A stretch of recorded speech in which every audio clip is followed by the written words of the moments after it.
आपको खबर देने वाला हूं, इसने एक्चुअली हुकूमत को हिलाकर रख दिया। 3 तारीख है, 3 अक्टूबर, और जो मैं बात आपको बता रहा हूं ये 1 अक्टूबर को लेट नाइट, क्योंकि 1 अक्टूबर को ज्यादा लड़ाई हुई थी आजाद कश्मीर में और गोली भी चली थी, बहुत ज्यादा शेलिंग भी हुई थी।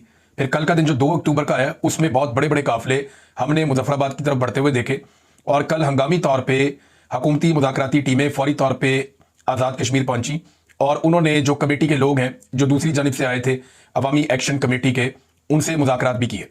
अब ये सब कुछ अचानक क्यों हुआ?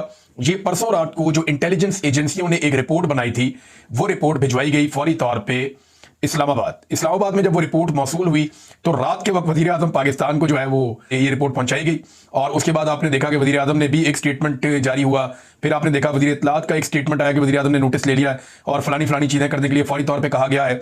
लोगों से दरखास्त किया कि पुरअमन रहे, पुरअमन एहतजाज सबका हक है और एहतजाज करना आईनी और कानूनी हक है। इस किस्म की बातें उन्होंने करना शुरू कर दी। जो लोग उससे पहले धमकियां दे रहे थे, बार कुटाई की बात कर रहे थे, उससे पहले राणा सनाउल्लाह ने कहा था कि जी ये तो इंडियन एजेंट है, और जो टाउट्स हैं उनके जरिए से पाकिस्तान का जो एस्टेब्लिशमेंट का अपना डिजिटल मीडिया है, या एस्टेब्लिशमेंट क्यों पहचाने जाते हैं, सब पता है, सबको आइडिया है कि ये अकाउंट पाकिस्तान की मिलिट्री एस्टेब्लिशमेंट डील कर रही है, ये उनके ईमा पे काम करते हैं। तो उन लोगों ने ये बयानियां फैलाना शुरू कर दिया था, उनमें कोई दानिशवर और कोई सहाफी भी शामिल कर दिए गए थे कि जनाब गद्दारियों के सर्टिफिकेट बांटे। तो जो मुहिब्बे वतन कश्मीरी है उनके ऊपर यह भी किया जा रहा था। 1 तारीख को यह सब कुछ हो रहा था। 1 तारीख पे 29, 30 तारीख, फिर 1 तारीख, इसमें बहुत ज्यादा ताकत का इस्तेमाल किया गया 3 दिनों तक। जब भरपूर ताकत का इस्तेमाल किया तो 1 तारीख को जो रिपोर्ट बनी वो रिपोर्ट भिजवाई गई, फिर वजीर आजम को होश दिलाई गई। तो उसके बाद ये स्टेटमेंट आता है, और मेरी इतला के मुताबिक ये स्टेटमेंट सिर्फ वजीर आजम के नाम से जारी किया गया। वजीर आजम जो है वो भी इस तरह का स्टेटमेंट इस तरह जारी ना करते, लेकिन हालात इतने खराब हो गए थे कि मिलिट्री एस्टेब्लिशमेंट को यह फैसला करना पड़ा कि अब सियासतदानों को आगे करो। उस रिपोर्ट में ऐसा क्या था, चंद चीजें मुझे पता चली है, मैं आपके सामने रख देता हूं। नंबर 1, उस रिपोर्ट में यह भी बताया गया कि ताकत का इस्तेमाल आजाद कश्मीर में अब तक मुकम्मल नाकाम होता हुआ दिखाई दे रहा है। नंबर 2, यह भी बताया गया कि गोलियां चलने के बावजूद, लाशें उठाने के बावजूद, जख्मियों को अस्पताल पहुंचाने के बावजूद कश्मीरियों की तादाद कम होने की बजाय मुख्तलिफ जगहों पर बढ़ती है। तीसरा, उस रिपोर्ट में यह बताया गया कि एक दिन गुजरने के बाद अगले दिन जुम्मा आ रहा है, और जुम्मे वाले दिन आजाद कश्मीर में लोगों की बहुत बड़ी तादाद मसाजिद में जुम्मे की नमाज पढ़ने जाती है, और जितने भी उलमा इकराम हैं वो अवामी एक्शन कमेटी के मुतालबात के साथ खड़े हैं। और जुम्मे वाले दिन जो तहरीक शुरू हो जाएगी या जिस तरह अवामी रद्द-ए-अमल आएगा उसको कंट्रोल करना इस वक्त हुकूमत और हुकूमती कारिंदों के लिए मुमकिन नहीं होगा। फिर इंटेलिजेंस मुकम्मल तौर पे नाकाम हो गई, वहां पे जो सिक्योरिटी फोर्सेज मुकम्मल तौर पे नाकाम हो गई। लोगों ने सिक्योरिटी फोर्सेज के लोगों को ना सिर्फ फेंटी लगाई, बल्कि जहां जगह पे लोग काबू आए उन्होंने वापसी का रास्ता दिखाया कि यहां से वापस जाओ। यानी जो बंदा सरेंडर कर देता था या पकड़ा जाता था उसको बिल्कुल आजाद कश्मीर के शहरियों ने नहीं मारा, बल्कि उन्होंने उनको रेस्क्यू भी किया। पुलिस के जवान जो शहीद हुए उनके बारे में यह क्लेम किया गया दूसरी जानिब से कि ये एफसी की या जो सिक्योरिटी फोर्सेज है उनकी फायरिंग से शहीद हुए हैं। लेकिन अब यहां से कुछ और बात की जा रही है। लेकिन उस रिपोर्ट के अंदर यह बताया गया कि कत्लो गारतगिरी जो हुई है, जितना टॉर्चर किया गया है, जितना यूज ऑफ फोर्स किया गया है, वो सारा जाया गया। अगर जुम्मे वाले दिन ये लड़ाई जुम्मे वाले दिन तक चली जाती है तो फिर इसको जीतना तकरीबन नामुमकिन हो जाएगा। और लोगों ने किया गया, लोगों ने पुलिस वालों के कपड़े उतार उतार के वहां तारों पर टांगे हुए, उनके जनाब उनका सामान छीन लिया, उनके जूते छीन लिए, उनकी पैंटें उतरवा दी, उनकी शर्टें उतरवा दी, उनका बाकी सामान जो है उनको जो जिससे मार कुटाई करते हैं वो सारा लोगों ने वहां पे पूरा एक एरिया बनाया हुआ है जहां सजाया हुआ है कश्मीर के अवाम ने, और दिखा रहे हैं सबको ये हमें मारने आए थे, देखो इनका सामान ये पड़ा हुआ, हमने इनको भेज दिया। तो कश्मीरियों ने बिल्कुल डिफरेंट तरीके से आपस में इत्तेफाक कायम रखते हुए उन्होंने मुकाबला किया, और ये निहत्ते भी थे और पुरअमन भी थे। अब क्योंकि कश्मीर एक बड़ा हसास इलाका है, मकबूजा कश्मीर का केस पाकिस्तान लगभग 75 साल से लड़ रहा है अक़वाम मुत्तहिदा में। 1948 से यह मामला पेंडिंग चला आ रहा है, और अक़वाम मुत्तहिदा के अंदर 48 में एक जंग भी हुई थी पाकिस्तान इंडिया की, और जो कश्मीर आजाद है ये मुजाहिदीन ने आजाद करवाया था। कश्मीर के लोगों ने खुद जोर लगाया था, बहुत सारे मुजाहिदीन खैबर पख्तूनख्वा से गए थे, तब ये जितना इलाका आजाद है आजाद हुआ था। अब पाकिस्तान का मुकदमा मकबूजा कश्मीर का है, अगर यहां पर भी उसी तरह के हालात मजीद पैदा हो जाते हैं तो पाकिस्तान के उस मुकदमे का भी बेड़ा गर्क हो जाएगा, और पाकिस्तान की बड़ी आलमी सतह पर बदनामी भी हो जाएगी, और फिर कश्मीर को पाकिस्तान के साथ जोड़कर रखना भी एक मुश्किल चीज बन जाएगी। फिर ये जो कत्लो गारतगिरी हो रही है इसके नतीजे में यह भी बताया गया रिपोर्ट के अंदर कि कश्मीरियों के अंदर नफरत बढ़ती चली जा रही है, और वो अब ऐसे नारे लगा रहे हैं जो सिक्योरिटी फोर्सेज के खिलाफ हैं, और आने वाले वक्त में वहां पे सिक्योरिटी फोर्सेज के लिए मुश्किलात कम नहीं होगी, बहुत बढ़ती चली जाएंगी। अब जब इन सारी चीजों को इकट्ठा करके पहुंचाया गया तो परसों रात को पहला स्टेटमेंट आता है, हुकूमत की जानिब से पैंतरा चेंज किया जाता है। अगले दिन यानी कल राणा सनाउल्लाह साहब का स्टेटमेंट आता है, जो एक दिन पहले कह रहे थे कि जनाब ये तो गद्दार है, इंडिया के साथ मिले हुए हैं, और अगले दिन स्टेटमेंट आता है कि नहीं ये तो हमारे भाई है, हमदर्दी हमें इनसे प्यार है। ख्वाजा आसिफ का बड़ा, सबका, ख्वाजा साद रफीक का, सबके मीठे मीठे स्टेटमेंट आते हैं और जो लोग कश्मीरी हैं PMLN में उनको इस्तेमाल किया जाता है कि जनाब फौरी तौर पे जाएं और जाके कुछ ना कुछ करके मुज़ाकरात करें और जुम्मे से पहले मामला को तय कर लें। अब मामला जब तय करने के लिए ये लोग बैठते हैं तो पहले तो जो मुज़ाकराती कमेटी है दूसरी जानिब से, मुज़ाहिरीन की जानिब से, उन्होंने कुछ चीजें तय कर दी। उन्होंने कहा जी वज़ीर-ए-आज़म आज़ाद कश्मीर को शामिल ना किया जाए, वहां वज़ीर दाखिला कर्नल रिटायर वकार नूर है उसको भी शामिल ना किया जाए, मुमताज राठौर के लोग बहुत खिलाफ थे। फिर उन्होंने कहा जी हमारे जो कातिल है ना, जिन लोगों ने हमें कत्ल किया है, अहकामात जारी किए, वो मुज़ाकराती मेज पर नहीं बैठेंगे। फिर उन्होंने कहा जी जो प्रोपेगेंडा हमारे खिलाफ किया गया कि हम पाकिस्तान के खिलाफ हैं और इंडिया के एजेंट हैं, उसका भी हम जवाब मांगेंगे।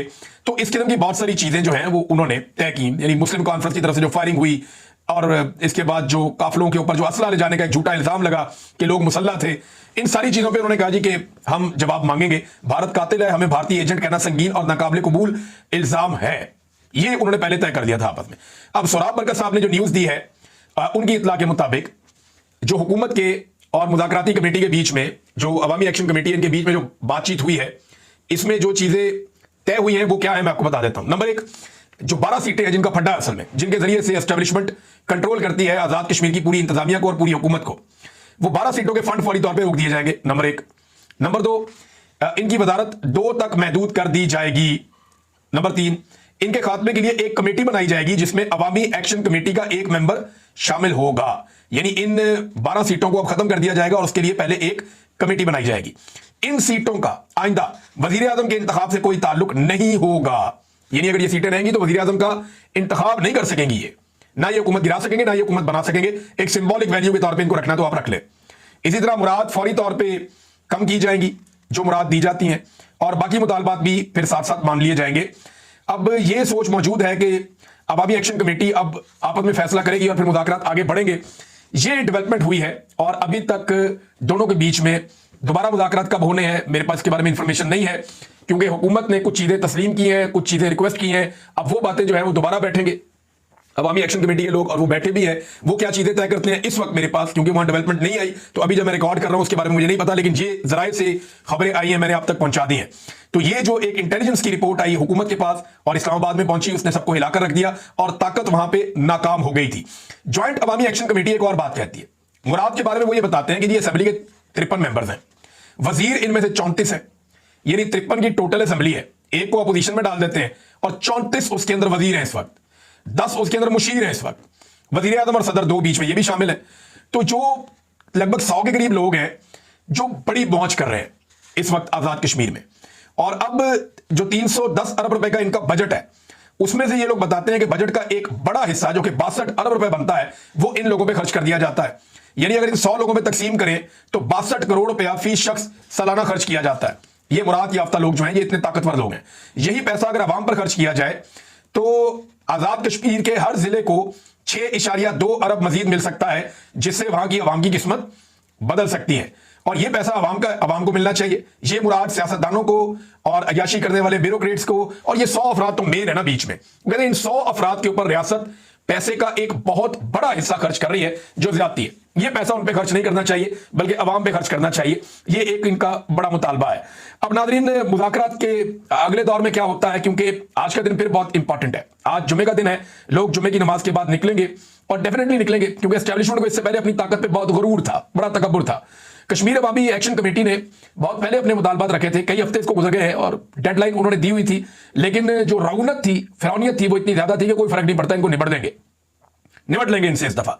लेकिन अब जनाब मुज़ाकरात की कोशिश की जा रही है और लाशें गिराने के बाद जो है वो होश आई सबको, और अब मुज़ाकरात इस वक्त चल रहे हैं। अवामी एक्शन कमेटी के जो लोग बातचीत करते हैं उन्होंने चंद बातें बड़ी कैटेगोरिकली की हैं। उन्होंने कहा जी हमारा इंडिया से कोई ताल्लुक नहीं है, भारत हमारा अजली दुश्मन है, कश्मीर पर जो भारत ने मुजालिम किए हैं उन पे हम उन्हें कोई मार्जिन नहीं देंगे। ये जो 12 उम्मीदवार होते हैं ये कठपुतलियां होती हैं, इनके जरिए से एस्टेब्लिशमेंट हुकूमतें गिराती है और हमारी बुनियादी हुकूक की एक तहरीक है। अगर हमारी पहली की आदत पकड़ी जाती है, गिरफ्तार होती है, तो हमारी दूसरी की आदत, और अगर वो गिरफ्तार होती है तो फिर हमारी तीसरी की आदत का भी बंदोबस्त है और अवाम हमारे साथ है। उम्मीद है कि हम जरूर कामयाब हो जाएंगे। नाज़रीन, ओवरसीज पाकिस्तानी जो कश्मीरी मौजूद है पूरी दुनिया में, उन्होंने भी एहतजाज शुरू कर दिया है। न्यूयॉर्क में ओवरसीज पाकिस्तानियों का कॉन्सुलेट के सामने भरपूर एहतजाज हुआ है। जो वहां पे जर्नलिस्ट मौजूद है, उनसे मैंने पूछा तो उन्होंने कहा जी कि हमने ऐसा भाईचारा भी नहीं देखा। पाकिस्तान में अगर लोग ऐसे एहतजाज करें तो एस्टेब्लिशमेंट से बहुत जल्दी वो जान छुड़ा सकते हैं। गैर कानूनी और गैर आईनी जो किरदार है पाकिस्तान की मिलिट्री एस्टेब्लिशमेंट का, उसको सियासत से निकाल के बाहर फेंक सकते हैं अगर पाकिस्तान के अंदर भी अवाम ऐसा भाईचारा दिखाएं। बिल्कुल वैसा भाईचारा जैसा जमान पार्क में इमरान खान साहब के घर के बाहर लोग इकट्ठे होते थे और वो एक दूसरे को बचाते थे, एक दूसरे को प्रोटेक्ट करते थे। जैसे लोग इमरान खान के साथ इकट्ठे होते थे वैसा भाईचारा कश्मीर में देखा गया। लेकिन ब्रूटल यूज ऑफ फोर्स के बावजूद ये लोग पीछे नहीं हटे। ये बहुत बड़ा फर्क है। जिसको जो काम मिलता है वो बताने आजाद कश्मीर में वो करता है पूरी जिम्मेदारी के साथ। और हर आदमी को लगता है कि उसकी रिस्पॉन्सिबिलिटी और उसको फिक्र है कि ये तहरीक हर हाल में कामयाब होनी चाहिए। और शऊर इसमें एक बहुत बड़ा रीजन है। लोगों में शऊर है, लोग पीछे हटने के लिए तैयार नहीं है।